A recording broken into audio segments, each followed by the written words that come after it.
is the three things you would say to men that want to take care of themselves and about style?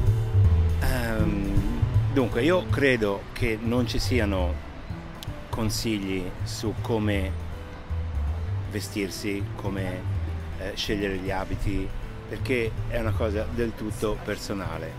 Io credo che sia importante scegliere il proprio stile, perché la cosa che rende un uomo, dal mio punto di vista, elegante è la consapevolezza di essere a proprio agio con gli abiti indossati. Quando tu sei a tuo agio con gli abiti che hai scelto secondo il tuo stile, questa è una cosa che traspare, cioè per cui le persone che ti vedono capiscono che sei comfortable con il tuo outfit, con il tuo vestito.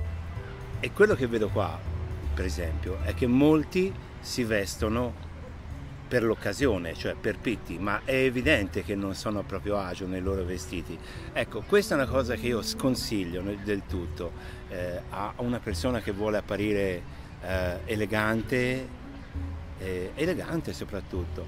La classe e lo stile sono un'altra cosa, ma cercare di essere eleganti già significa sentirsi bene per come ci si vede.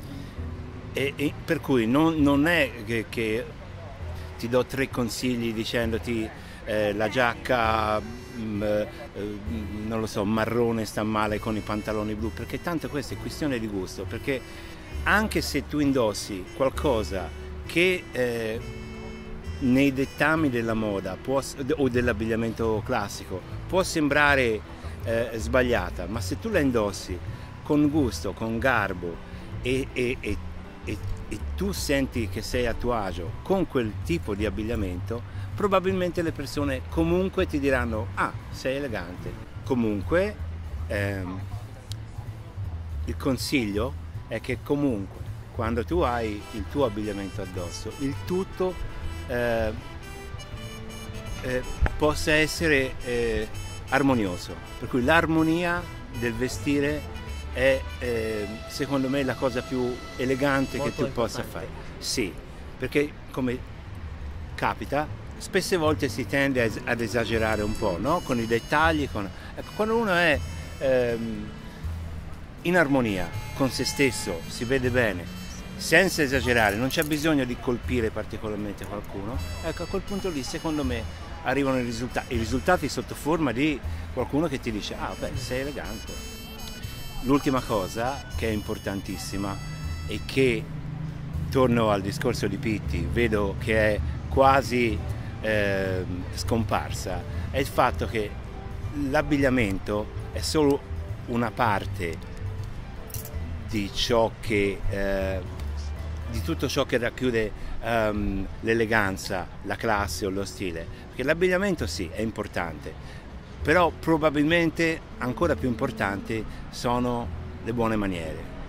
Le buone maniere, perché molti pensano che basta vestirsi anche molto bene, però poi si comportano in maniera... Non è un gentleman. Non è un gentleman. Per cui ecco, questa cosa qua delle buone maniere, del sapersi muovere, saper interloquire con le persone, io penso che sia forse addirittura più importante dell'abbigliamento stesso. Sure. I have one last question for you, Franz, about philosophy. What if there is one thing that made you a happy gentleman? My sons and Patty. And love. And love, sure. I can translate it. No doubt, nessun dubbio su questo. I miei figli, lei, e poi non ho bisogno di molte altre cose, insomma, ecco. Amore. Amore. Grazie. Grazie a te. Grazie. Grazie.